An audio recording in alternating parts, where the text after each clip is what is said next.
Okay, this is another one of them Wednesdays, isn't it? Time to feed them pigs.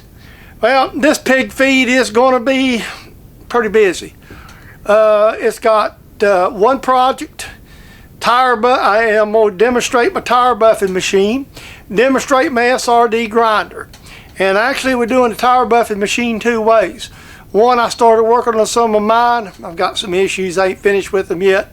And my stable mates over the 4-cylinder world at truck racing needed some old Hoosiers revitalized by taking a layer of skin off of them. So we did that too, and there's a little bit of that to show you I have the 4-cylinder fixture did work. So with all that being said, that's this week's pig feed. And I hope you enjoy it. So gather the dog, the cat, the children, the neighbors, the friends.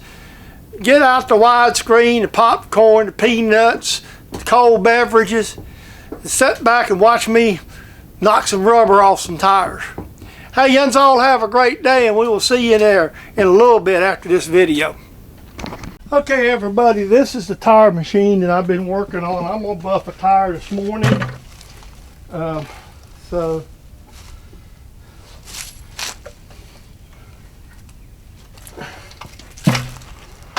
This is just a regular belt set. In fact, this is a real cheap one.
I don't know how well the camera's going to show, but you see how this is blacker and this is sort of grayish right along this here center line is too.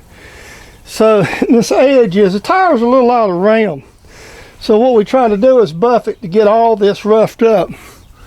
And I'm going to continue buffing it, and then I'm going to show you the next step. If you can notice now, it's sort of all nice and black and it's sort of rough. What this has done is it's kind of, now, there's a couple more steps. I gotta go get something and we'll do that.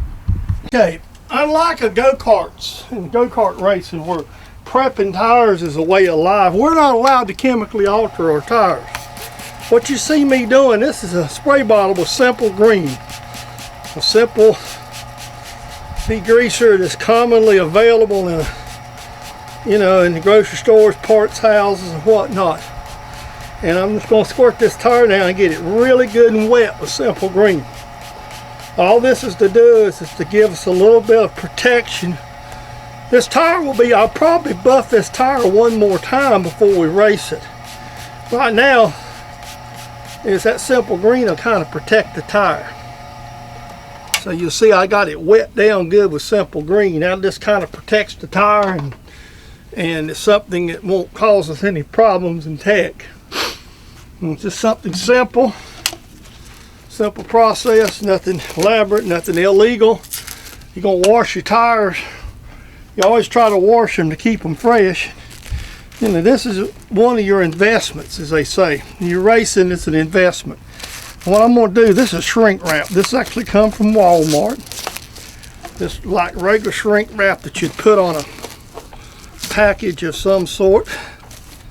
And if we get it to start like it should, we get it to start. Sometimes it's trouble. There it goes. So we'll let it run a couple of rounds here. Whoa! Now I gotta reach up. That's where a foot switch would be nice. I don't have one. Don't have somebody help you. So there. Nice wrapped up with the shrink wrap. And what this will do is this protects that thread, keeps air from getting to it. And we'll just take a little simple green right here, and I'll just turn this thing on, and I'll spray it down to the inside of that shrink wrap like this, down that sidewall, and then this will kind of let it seal it just like that. And this is why I made the machine up. Like I say, we're not allowed to do anything like, and the only reason simple green is something that some people claim it's a tire softener in RC world, but it's really not. So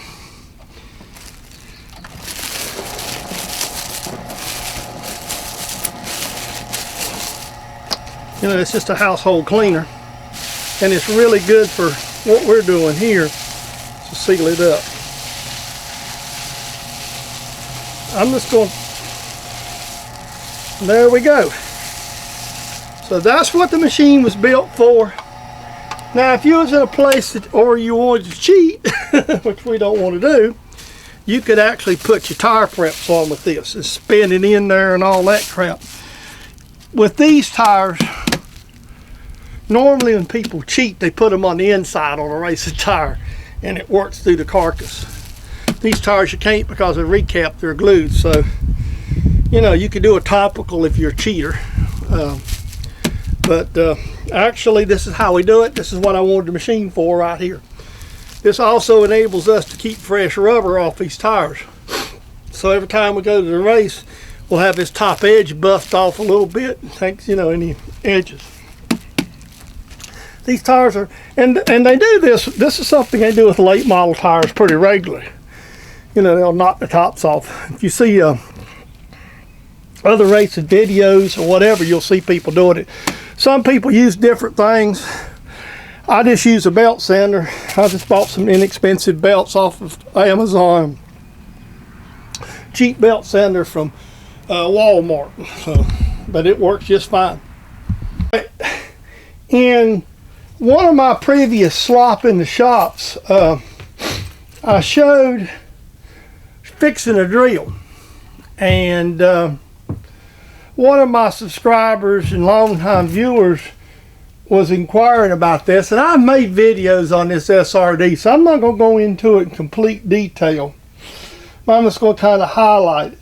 These little machines are great for drill bits up to about 7, you know, a little over ½ inch, 7/8 or something of that nature. It's a very simple machine. It doesn't have all the bells and whistles. These machines are not that expensive, brand new. I think you can order one of these from SRD, and they've got, the newer ones have got split point features and stuff that this one don't have. This is an older machine. I've told this before, so bought this machine off eBay without the block, just like this, for about 300 bucks. And then I had, or maybe 2. Well, I forgot. It was a really good deal. But I give as much for this block from SRD as I did the whole machine. So basically what you have with this machine here, I'll turn it around here, you got a little small conical wheel, and then you have a slide that works this way. Then you have, this is with one screw and a protractor for whichever drill bit angle you want. I leave mine at 118 all the time. I don't never change it. And the way this machine works, you see sometimes with this one, I've got too close to the wheel a couple of times. You'll notice there's a line here and a line here. And you use these lines to put your drill bit in. Now, I'll get a drill and I'll show you. You'll notice here's the flute lines and here's the flutes on this drill.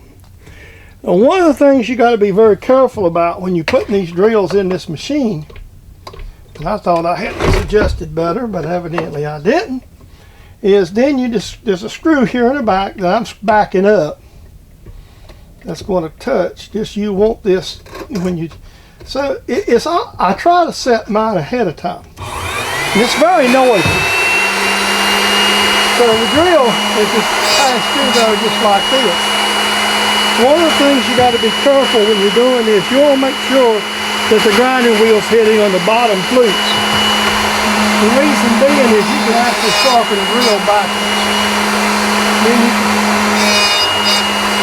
but that way your clearance is built automatically right into your machine. Just like that. And then you'll want to take passes on each side and then ensure you get the drill to the same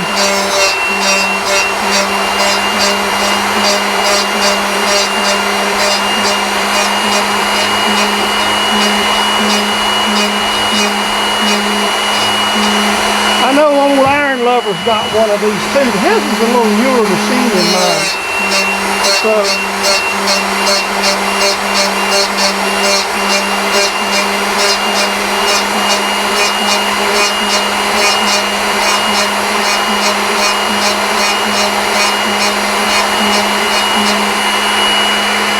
that's all you got to do. Now you have a really nice, sharp, balanced out drill bit. And for these smaller drills, this is really handy.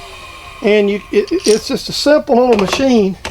I first encountered these machines back in 1975, 4 and 5, when I first went to work in machine shop. The shop I worked in had one of these for the small drills.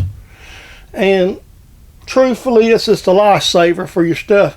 Hell, I think this one will do, I'm trying to remember, up to 3/4 or 7/8 or something like that. So it'll do a pretty big drill. It won't do great big ones like the other grinders you see other creators got. And I know I've showed it before, but I had a request, so I thought I would put it in a slot so that my viewer, and what I do is a little different from other people. I have a little dresser here. So when I feel like I need to dress the wheel, this is just a cheap dresser that you can get from Industrial Supply House. And the way I dress my wheels is simple. I just grab that thing, stick it in there like that, and then I just turn this down at contacts.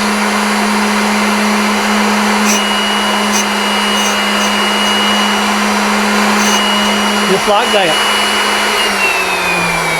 This is the one I use. This one actually comes from kits, and I keep it on the machine. I tuck the handle. It had a plastic handle meant to, you know, for a grinder. And I tuck the plastic handle off, and I keep it laying right here on my machine all the time.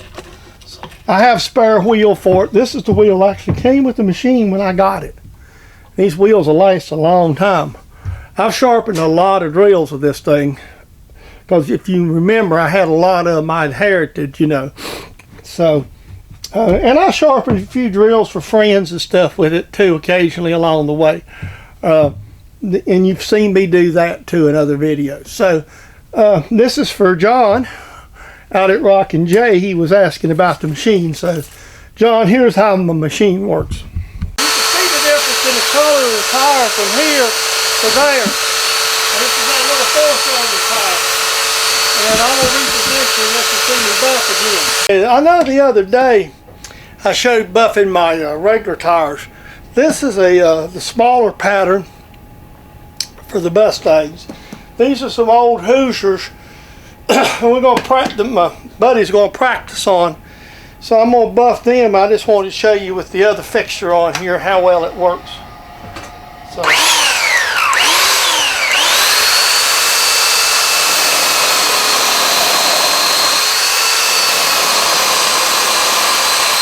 What I'm doing is running down the groove, trying to bring the edges back. These tires are probably too far gone.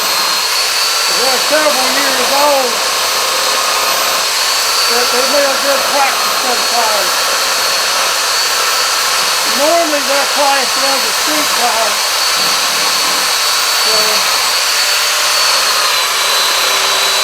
So then once I start right there, then I'll work these edges. I'm working this way to build an edge on them too while I'm at it. What I'm doing is making sure the tire is black when I finish it. As I come across it.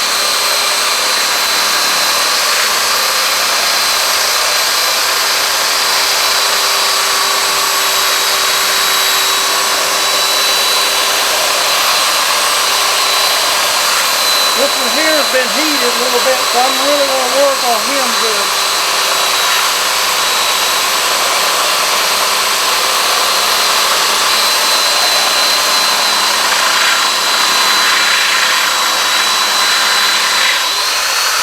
me show you what I've done. See, this is the section that's for the smaller cars. And these are older tires, they're older. So these are a couple years old. And we're just doing them up so we can take them to practice with. So they may go to a track that lets them run them and practice the car. Because we go two different tire rules. One of them, they run in, they have to use like street radio.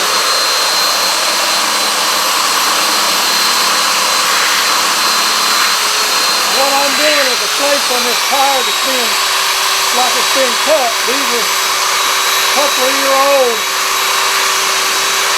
And all we're doing is trying to get a little more out of them for a practice tire. As you noticed earlier, I don't know, I had sound issues. The first thing I do, you see right here, these edges, try to get down in them a little bit and stand it up. Make them stand up. This one right here has got a place across it, like a fender cut down on it. And I like to sand these tires like completely clean up. So I thought that'd be interesting to see that smaller tire. I hope you enjoyed this week's Slop. Or it might could have been retitled Buffing the Tire and Showing Off a Tool. But truthfully, that's kind of what slop is sometimes. It's not always machining. So that's something that's a big part of my shop, is working on these tires for folks. So with all that being said, I hope you enjoyed it. Please like, comment, and subscribe to my channel. My content's 90 or probably 80% machining. The Wednesday videos is more the blog, has all the different stuff in it. So that's what slop means. It might be kind of anything. So with all that being said, I hope you enjoyed today's presentation. It is a copyrighted presentation of James Dedman, Sawlogs Plastic Hubs. Thank you for stopping by. I'll see you in the next video.